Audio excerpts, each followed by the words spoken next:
after the Treaty of Amritsar happened, which means when the Valley of Kashmir was given to Maharaja Gulab Singh by the British for 75 lakh rupees, there were other territories which were also given to Maharaja Gulab Singh under the Treaty of Amritsar.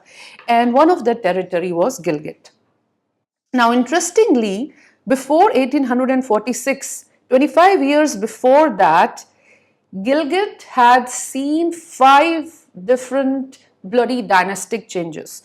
So that means in those period of 25 years, you had, some chieftain in this region being killed by someone and that being killed by someone, and, like that, consequently, there were 5 dynastic changes.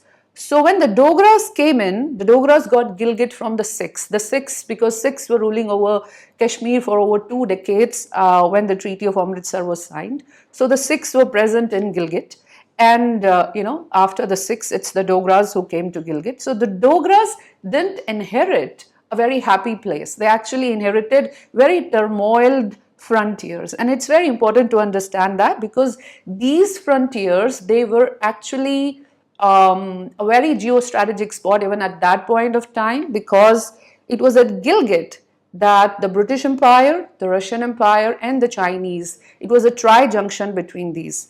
And Gilgit was sitting, in that tri-junction, and it was the Dogras who got to rule over that, that territory.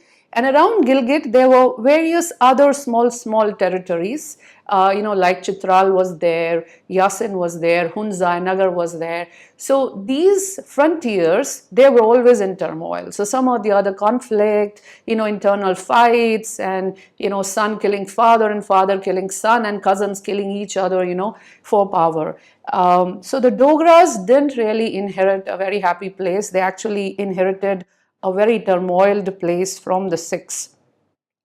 So in 1853, the Dogras were actually present in Gilgit when they had to face a war, and the region of Gilgit, the people of Gilgit region, they are called Dards.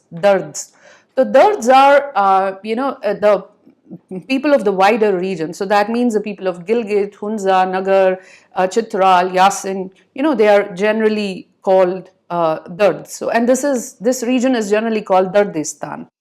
And they were at 3 places where in 1853, Dogras faced attacks by the Dards. So on the bank of the Gilgit River, about 1,000 Dogras were killed, and about 100 to 200 of them were taken as slaves. And there were 2 other garrisons, including one in the Gilgit fort. Again, the Dogras were killed. About 300 of them were killed in one garrison, and a few of them were enslaved. And something very important and tragic happened at the Gilgit fort, that the Dards attacked and they killed everyone. So in the Gilgit fort at that point of time, the Dogra army actually also consisted of Gurkhas. So Gurkhas, like they were employed in various garrisons in the subcontinent, including by the British as well. And they had a practice that they would carry their families along with them, or, wherever they are, even in the war front. So in the Gilgit fort at that point of time, you also had the presence of Gurkha families. So that means women and children were also present. So when the Dards attacked them, they actually killed everyone except for one woman, one wife of a Gurkha soldier, who actually managed to jump into the river that was flowing nearby. And through Indus, it is documented that she actually managed to cross Indus by, holding on to the tail of a cow. And she managed to reach the Dogra Maharaja at that point of time. And there are records about her because she was a state pensioner till the end of her life. And she was the sole witness of this massacre that happened in 1853. Now, after that, for about 8 years, the Dogras didn't do anything. So 1860, when the Dogras were ruled by the second Dogra Maharaja, that is Ranbir Singh, the Dogras decided to take the Gilgit fort again. So in 1860, the Dogra forces marched, and after a period of 7 years, they took back the Gilgit fort. And from 1860 till 1947, the Dogras then never left the Gilgit fort.